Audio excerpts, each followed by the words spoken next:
What's going on, everyone? Welcome back to another episode of Quincy Bell Sports. And today we are having one of my favorite things to do throughout the NFL season. Not only weekly picks, week 70 picks. And if this team wins, and this team wins, and this team loses, and this team loses, who's going to get into the playoffs? For a lot of teams, this is wild card week. You got to win to keep your season alive. My Bears are certainly in that boat, as I'm sure plenty of your teams are as well. Before we start, Miami, you're losing to Oklahoma State in a bowl named after a cracker. Weren't you going to the playoff to start the year? That's what I thought. But we actually have a special guest with us today, Luke G's Field Review. Diehard Lions fan. I feel for him. I really feel for him. But he, great channel. Y'all better go subscribe to him. The link's in the description. Please check him out. He does Lions talk all the time. Talks about the Lions. You don't have to be a Lions fan to subscribe to him. I'm a Bears fan. I subscribe to him because he posts some great stuff. He's with us to talk about the games and give us his picks. Luke, how are you doing today? To be talking some football, and like I said, for me, I managed to get through this season because once they announced that they was going to keep Matt Patricia for a third season, I was pretty much checked out. So I was good. I'm still good. Okay, so let me get my face out of here so y'all can see our lovely, lovely board. It's a beautiful board. Might be one of my favorites I've ever made. Now, there are 5 games that have zero playoff importance, meaning Minnesota, Detroit, the Jets and the Patriots, the Falcons and the Bucks, the Raiders and the Broncos, and the Chargers and the Chiefs. Now, I want to start with an open question for Luke, because his team, the Lions, are in this position. Now, I'm going to ask you a question. I already know the answer to the question, but you guys don't. When you're sitting in this spot, week 17, you've got basically little to play for. Do you want your team to go out and win to sort of boost morale for next season, or would you rather them lose and get a better draft pick? Win. I'm always rooting for my team to win every Okay. week. I don't care. They got to win, and to me, it does boost morale, and it also sets standards for the possibilities of free agency.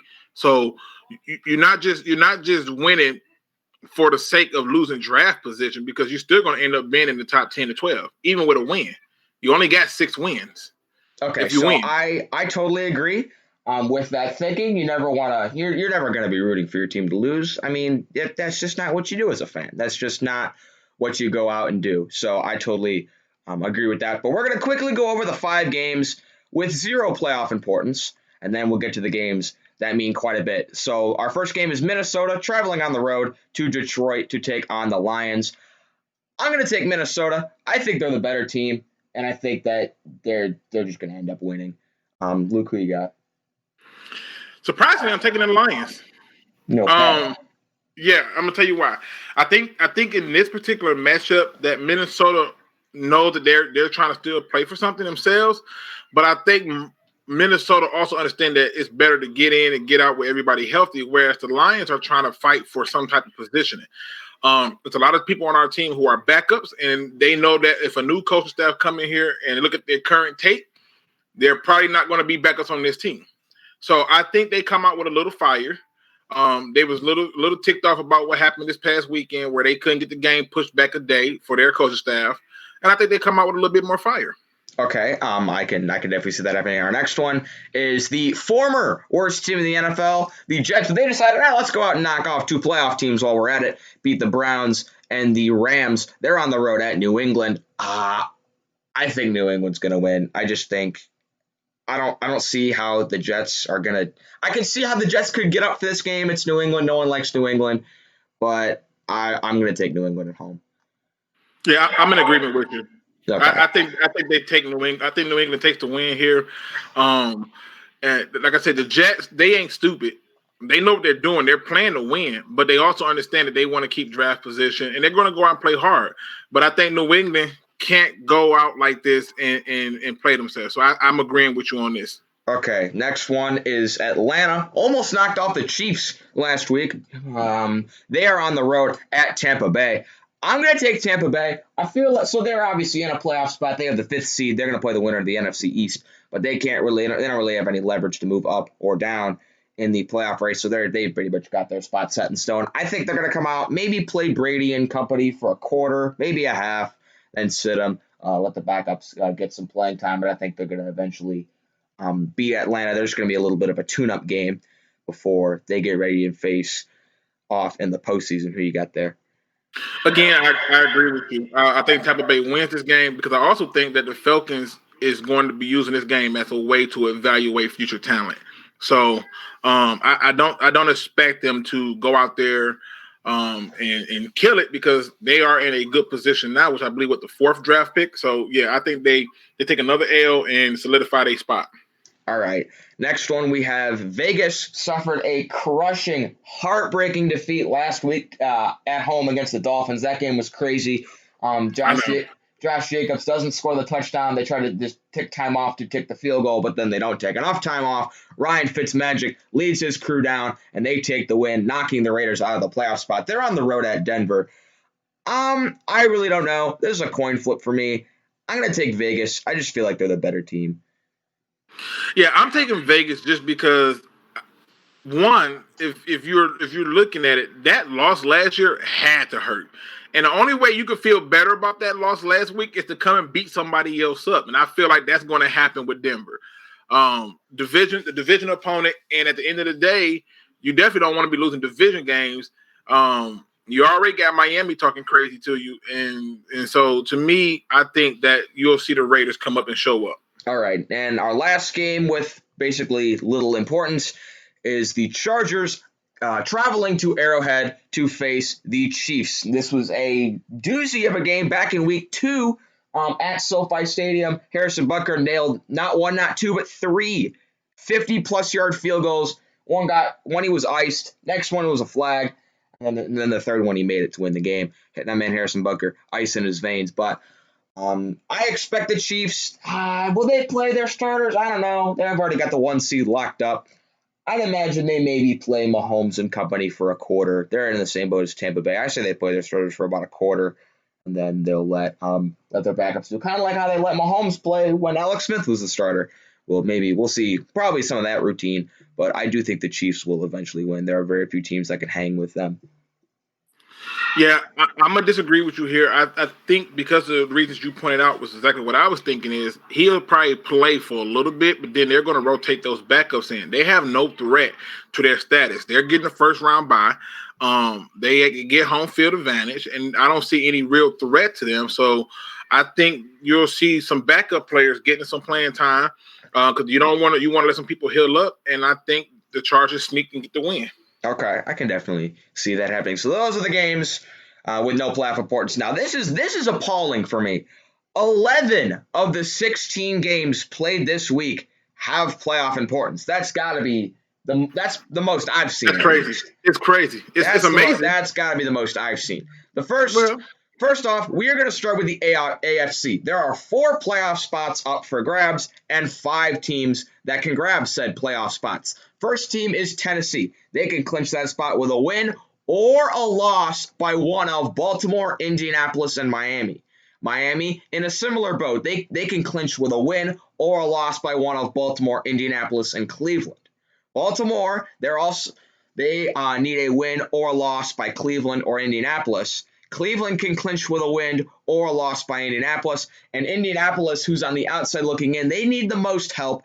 They need a win and a loss by one of the following: Baltimore, Cleveland, and Miami.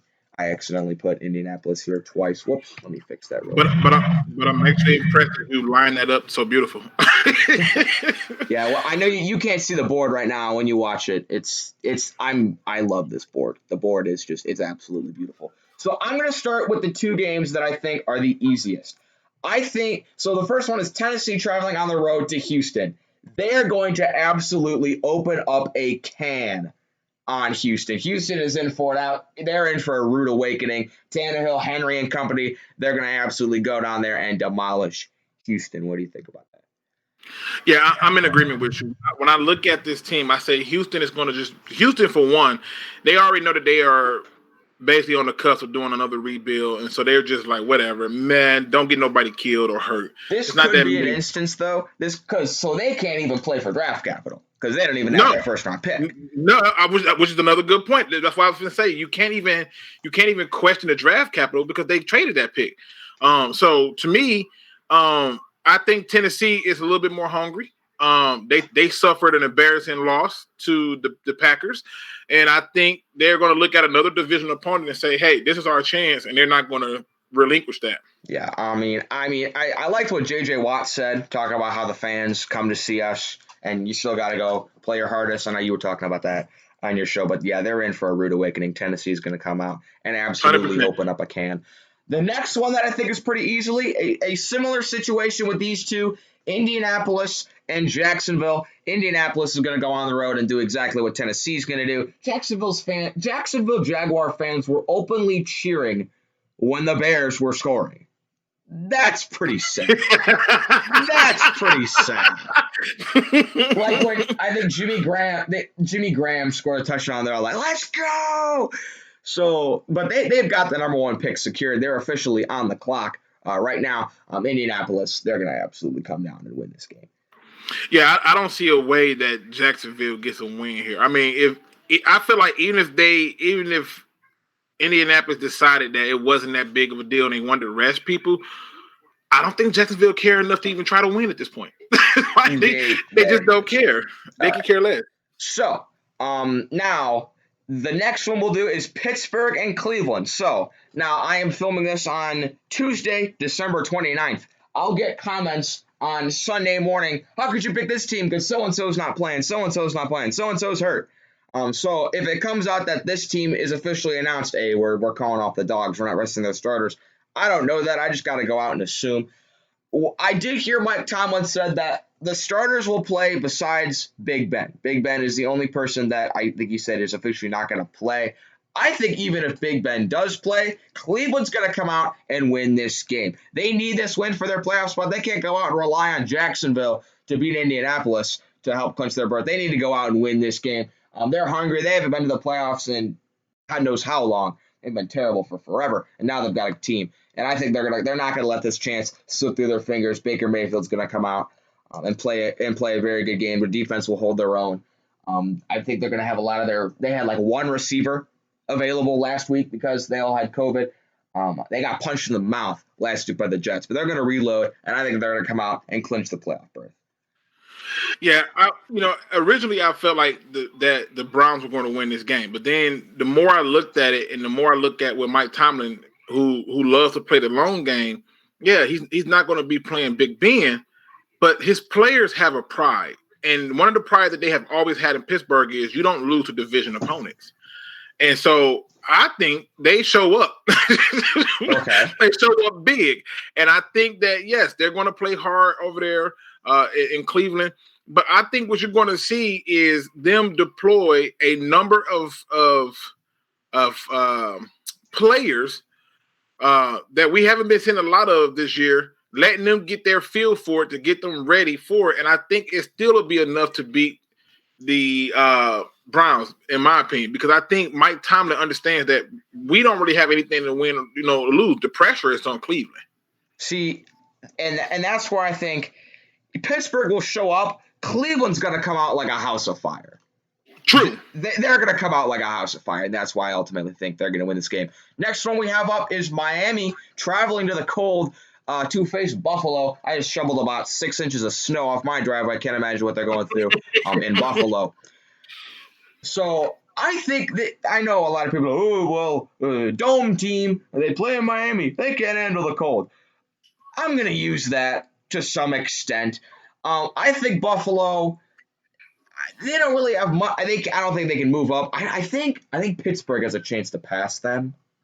But ultimately, you're going to be playing about the same caliber of team. So I think my main man Josh Allen's going to come out and win this game. I love Josh Allen. He's my favorite. Him and Cordero Patterson are my two favorite players in the NFL. Love Buffalo. They're probably my second team behind the Bears. Bears fan first and foremost, but if they get eliminated, I'm cheering on the Bills. I think that they're going to come out and win this game. The weather is definitely going to be an advantage to them. I mean, if they were playing Green Bay, not so much, but they're playing Miami. Come on, let's be honest. Miami, I think they're going to feel the pressure, and I don't know, they're coming high off that big emotional win. We'll see how they play it. I don't know. This will be a really, really close game since Miami has more to play for, but I'm taking Buffalo. Yeah, this is one of them games that I'm excited to watch. I'm too excited to watch it, honestly. And I'm with you. I think Buffalo is going to come out again. This is one of them games that you look at and you look at the history. Buffalo is in a very unique position that they have not been in a long time, like a long, long time. And so I think they want to end the regular season on a good note going into the playoffs. And so I think they do show up and put a smacking down, letting it be known. Plus, it's cold as hell. It does make a difference. Trust me. Yeah, it makes a difference. When it's cold, it makes a difference. Yeah, that's why I feel like Tennessee didn't do that great against Green Bay. Oh, it was cold. And So it's our cold. last one. I hope we see snow in the Bears game. I love snow football. Anyway, I hate it. I love snow football. When I play, I hated it, dude. I swear to God. Once you get wet and it's cold, bro, you feel it on everything. It was not cool at all. What was the game? I think it was the Jaguars and someone else. So there's like an inch of water on the field, and Maurice Jones-Drew was just sliding around like he's on a slip and slide. Yeah. Anyway, okay, our last one of the AFC playoff spots is Baltimore against Cincinnati. Now, this is very interesting. Since he's won 2 in a row, Zach Taylor has his boys playing some good football. They went out, they beat the Steelers. I picked the Steelers to win that game, but looking back on it, I maybe could have picked Cincinnati. I mean, they were coming out with a house of fire that game. They're not going to let Juju go dance on their logo. They're going to come out and they laid the boom. Von Bell absolutely shut up Juju. Anyway, they're facing another divisional rival this week in the Baltimore Ravens. I think Cincinnati's going to come out and they're going to want to win this game. Obviously, Baltimore knows what's at stake. They got to win to get into the playoffs. Cincinnati, though, I don't think they're just going to roll over and die. I think they're going to come out and they're going to play their best game. And we've seen this book, but this movie has been written before with Tyler Boyd. Week 17, miracle catch that sent Buffalo to the playoffs for the first time in forever, broke the biggest postseason losing streak. We've seen this movie before. This game is at Cincinnati. I see a similar story unfolding. I am going to go out on a huge limb, and I'm taking the Bengals, 24-21. I think they go out and get this win against a divisional rival. The way they've played the last 2 weeks, they're going to show up prepared for this game, and they're going to win. You got me believing in that. Okay, that's good. That's good stuff. But I'm gonna have to respectfully disagree. I honestly think that Baltimore is looking at this game and saying that this is our chance to be better and to be great and to keep hope alive and to keep things moving forward. And to me, I think this is where the buck stops for the Bengals. I think they rediscovered this thing called a run in Baltimore, and I think they run the ball down the throat of the Bengals. And therefore, I'm picking the Ravens to win this game. Okay, so you have Indianapolis, Pittsburgh, Tennessee, Buffalo, and the Ravens. So let's take a look at each team. So for you have Tennessee getting their win that they need. You have Miami losing. You have Baltimore, so they're in. You have and you have Indianapolis. So that would mean that you would have the Colts on the outside looking in. Because, you would have Cleveland on the outside looking in. Right. So, all right. So now for me, I have Indianapolis winning, Cleveland winning, Tennessee, Buffalo, and I have Cincinnati, which would mean that Indianapolis would get in, Cleveland would get in, Miami would still get in, and I have Baltimore on the outside looking in. Man, they're my Super Bowl pick to start the year. So if they miss the playoffs, that's not going to be great. Yeah, I actually said that the Ravens would not repeat in that successful season that they had because I said anybody with a decent brain just knows shut the run down. The quarterback can't win it by itself. No quarterback can win it by itself. So. I love Lamar Jackson. My dad went to Louisville. I'm a Louisville fan. I have a Louisville Lamar Jackson jersey. But all right, next we're going to turn to the greatest division in all of sports, the NFC. Yes. The NFC East. Now, here are the scenarios there are 3 teams that are still alive. Washington, Dallas, and the Giants. For Dallas, they need a win and a loss by the football team. Same thing with the Giants. They need a win and a loss by the football team because if Dallas ends up winning and Washington loses, they would be a game better than them. If the Giants win and Washington loses, they would have the same record, but the Giants beat Washington twice throughout this season. For the football team, it is as simple as it can get. Win and you're in. Lose, tough luck. See you next year. So, first, we're going to do Dallas and the Giants. This game is going to be played at MetLife. I think these teams are definitely very even talent-wise, and they're going to come out. Both these teams know what's up. If Washington loses, the winner of this game is going to get into the playoffs. Dallas went out and absolutely opened up a can on Philly last week. Philly didn't know what hit them. So I think that New York is going to come more prepared. I don't know what they're doing on Philly's just a joke. But I think New York's going to be better prepared. I like their defense, and I think that they're going to shut down Dallas to a certain extent, and they'll score enough points of their own because Dallas' secondary is just absolutely awful. I have the Giants 28-21. Yeah, I'm going to disagree with you on this one. I actually have the Cowboys winning this game. I like I said, I watched that game against the Eagles, and I've been watching them from week in and week out. And with this type of game in play, this is those kind of games where they lean heavily on a superstar, and Ezekiel Elliott won't fumble the ball this week. And I think again, they establish themselves in the run and play defense, and I think the Giants make too many mistakes and they take an L. Okay, so now this game will not matter if the football team can take care of business against the Eagles. Now, they just decided to cut their starting quarterback, Dwayne Haskins, not just for going to a strip club during a global pandemic, obviously a great decision there, but for not just that, but he's absolutely terrible. The guy's just not any good. So I don't even know who they're. I think it's their third string that hasn't even played this year. I need to. Do you know his name? No, and I've been trying to figure it out what the dude's name is. When I heard that Haskins guy, but I can't remember his name for the life of me. Let's take a look.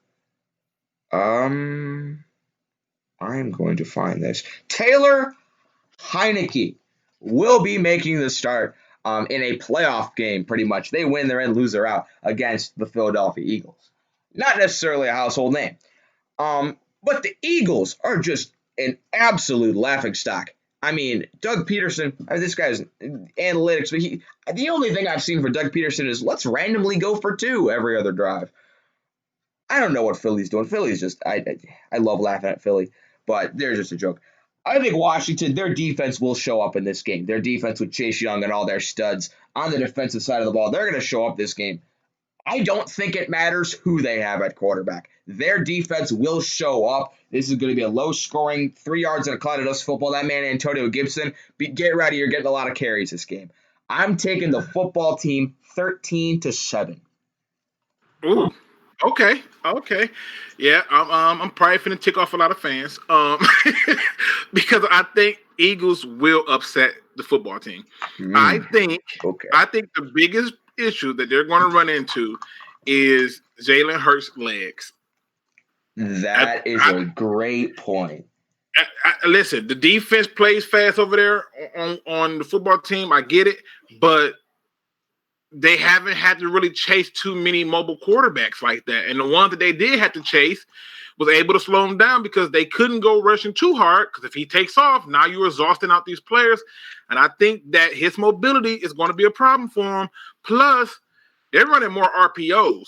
And so now I'm not buying that Sweat and Young are smart enough to not be biting on those because they play so fast.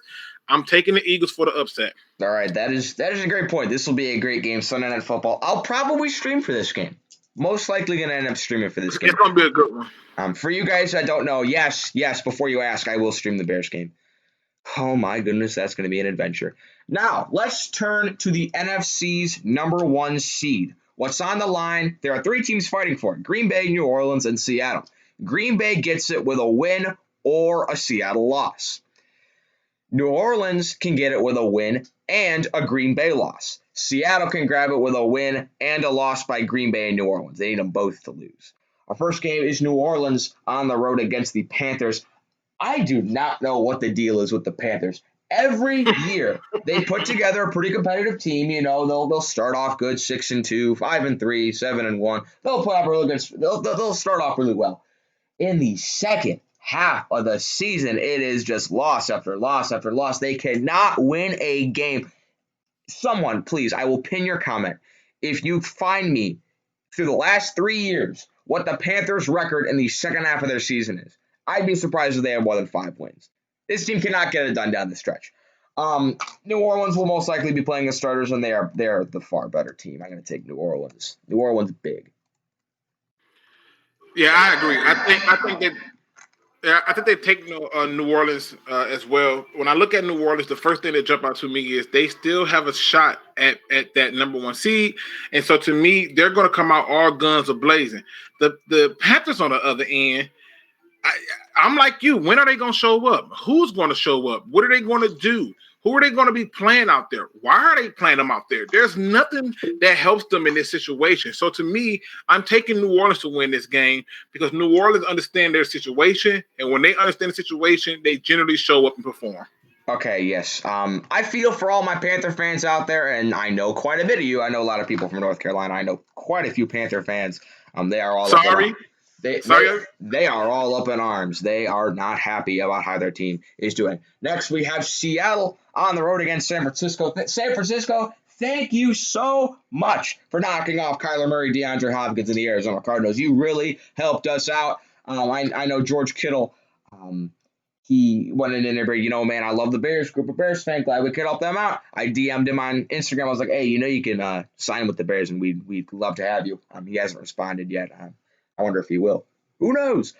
But we'll see what future Lions coach Robert Saleh can draw up against Seattle. I don't think it's going to be enough. I think Seattle is way better than Arizona in every facet of the game. In every facet of the game. I think that San Francisco, they're just going to have their hands full, and Seattle's going to try to play for seeding.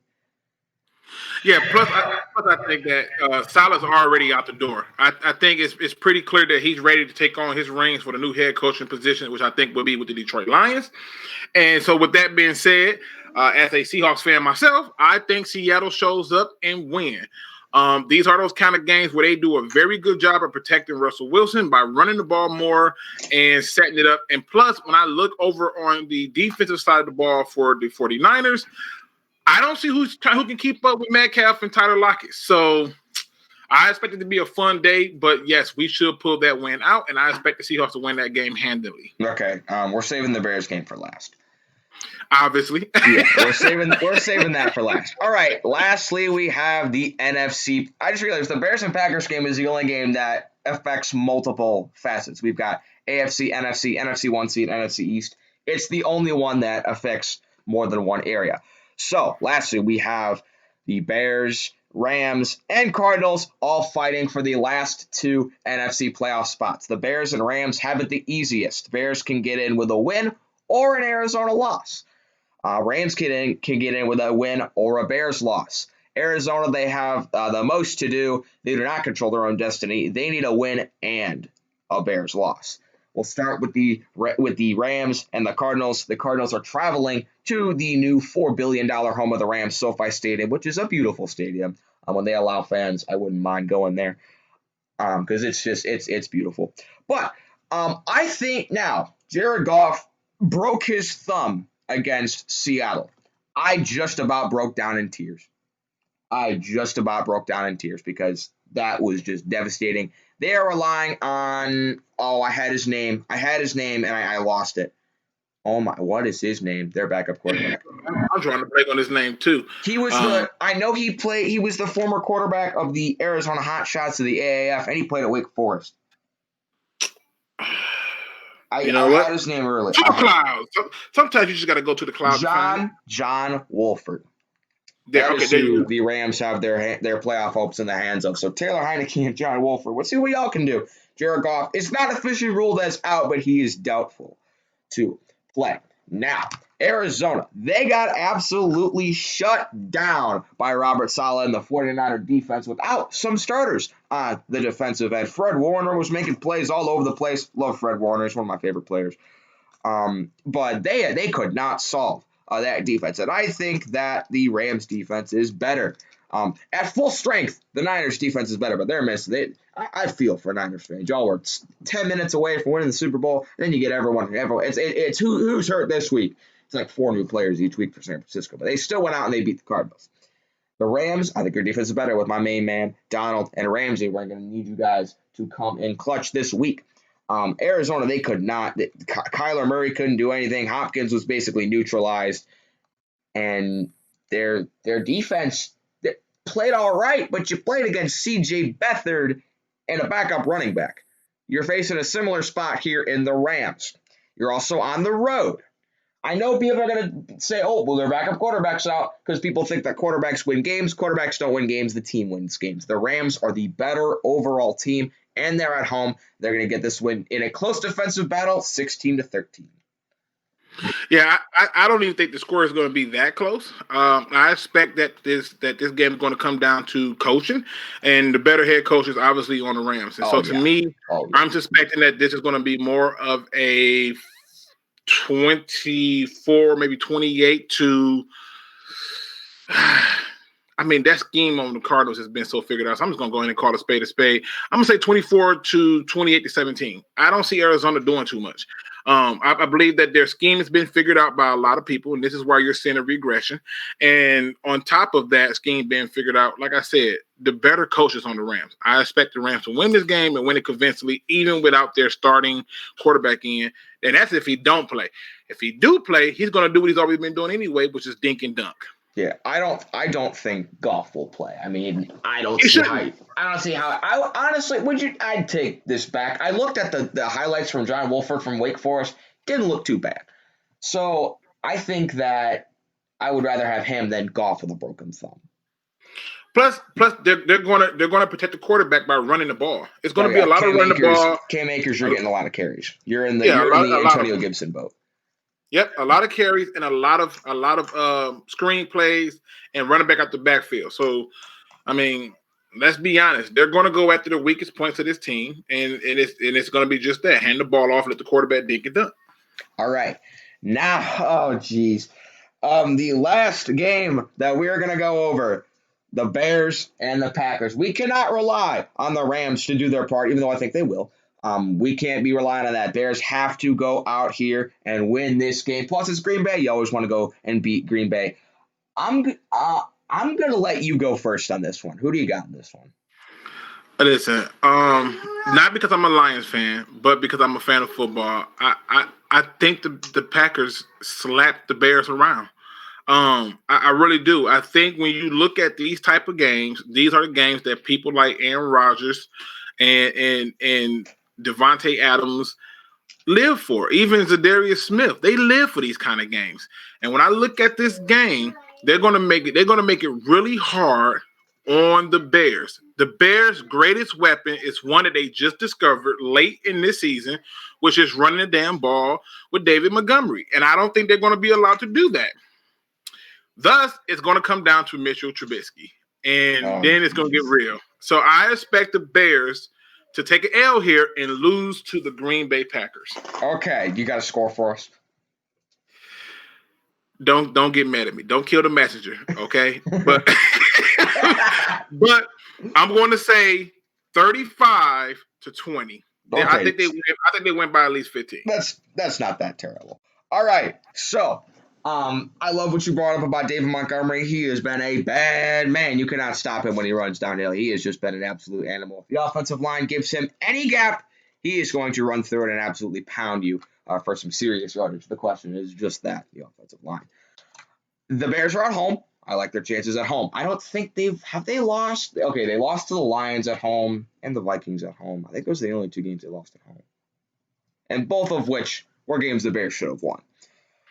Ever since Bill Lazor has started calling plays, the Bears have put up 30-plus points in 4 straight weeks for the first time since the 60s. How many miracles do you need for sainthood? I think 2 or 3. Bill Lazor's already got 1. Getting a Mitchell Trubisky-led team to do something that the Bears haven't done since the 60s? Holy cow. I'm excited. The confidence is back there with Trubisky. He looks like a better quarterback with Lazor calling plays. It's a miracle you're not running a screen to Cordell Patterson every play, which is what Nagy was calling. It's wow. The offense moves up and down the field now. It's an absolute miracle product. I'm gonna Bill Lazor should apply for sainthood. But it's not going to be easy against the Green Bay Packers because they have an offense of their own. He's led by Aaron Rodgers. I am getting flashbacks to whatever year it was when Randall Cobb scored that walk-off touchdown against that might be my saddest moment as a sports fan. That was just absolutely terrible. We pulled when the Jets rushed 7 against the against the Raiders. That's exactly what the Bears did, except it was on like a 4th and 6. But it's the same thing. Randall Cobb, Chris Conte, burnt toast. I need to stop dwelling on the past because it's about the future. The future is in the Bears right now. Should the Packers win this game? Yes. But you know what? I can't turn away from what the Bears have been doing. They've looked now. Okay, they haven't beaten that many good teams through this 4-game stretch. But they're looking good, man. They're looking good. This is a different team from when they played Green Bay the first time. I'm going with the Bears. I think they're going to get it done. I think they're going to get it done. I got to roll with my team. I got to roll with them. Listen, you know, it's funny. You talk about the 60s, and during the 60s, psychedelics and mushrooms were popular too. And I'm starting to wonder what's going on here. I mean, let's be honest. Let's be honest. I don't know if we can trust the Bears with this. I mean, yes, have y'all done some things, but you pointed it out yourself that they really haven't played anyone. And so on top of that, this team is going to come up and say, if you think we're going to let David Montgomery do what he did to everybody else, not today. All right. I think it'll be a dogfight. The Bears will get up for this game. They'll get up for any game against Green Bay. Plus, with a playoff spot on the line, they're going to get up for this game. It is going to be an absolute dogfight. I don't think the Packers will run away with this game. I gotta roll with my team. I'd be a bad fan if I picked Green Bay. I gotta roll with my team. I think I can respect your confidence and your fandomness for rolling with your team, but the objective side of me is like, whatever he's having, I want some, and I want him to share it. That's what JT said when I did a video with him. I said that Trubisky is better than Daniel Jones, and he goes, I want someone you're on. So yeah, whatever you're on, let me have. Wow, no. Okay, I will say I do tell it. I tell that to my friends who are Giants fans, half jokingly. But anyway, I'm rocking with the Bears to win this game.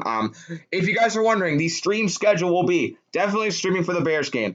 If the Bears game ends before the Rams game, I will stream the end of the Rams game. Now, if the Bears win, that game don't matter for the Bears. But I might try to stream one of the AFC playoff games if there's a noon one. I think Tennessee's playing at noon. I think Baltimore's playing at noon. Whatever game's televised, I will stream it. I will stream the Bears game at 3 Central Time, and then I'll stream for the football team against the Eagles because that's basically a playoff game. But good luck to any of your teams who are in the same position the Bears are. If you need to win, I hope your team goes out and gets it. Good luck to all my fans out there. Luke, do you have any last words to say? Hey, good people. Look, first of all, I appreciate Mr. Quincy for having me on the show to talk a little football. Always a good time to be with him. I still don't know how he keeps up with all this college basketball stuff, but it is freaking amazing to me. And please, if you don't got to be a Lions fan. I got Packer fans over there, Lions fans, Bears fans, Vikings fans. We talk everyone's football. There. Literally everyone's there. We talk football. So definitely come check me out. I do film studies, and so I will be doing some film studies this year on draft prospects. I did a film study on a guy that the Bears took, and I was mad that they took him from Valdosta State. Who's that? From Valdosta State last year. I was really upset. Mr. Steven, you know who I'm talking about? No, I don't think so. Yep, you guys took a cornerback in last year's draft from Valdosta State. Okay, I don't. Steven, I don't think he plays at all. No, y'all actually ended up putting him on practice squad. Yeah. I did a film study on him. You should check it out. It's Valdosta State. He literally escorted somebody completely off the field as a cornerback. I'm like, are you serious? And so I made a video about it, and you guys ended up taking them. So don't be surprised if you see me making videos about prospects for you guys and other teams within the NFC North. Yeah. And again, appreciate you guys for having me on, man. So be sure you check them out. Sometimes I hop on the live streams he does with which are just talking football. So he definitely has some good content over there. You guys will not regret it. So I hope you guys have a great rest of your day, and I will see you next time. Peace out, everybody.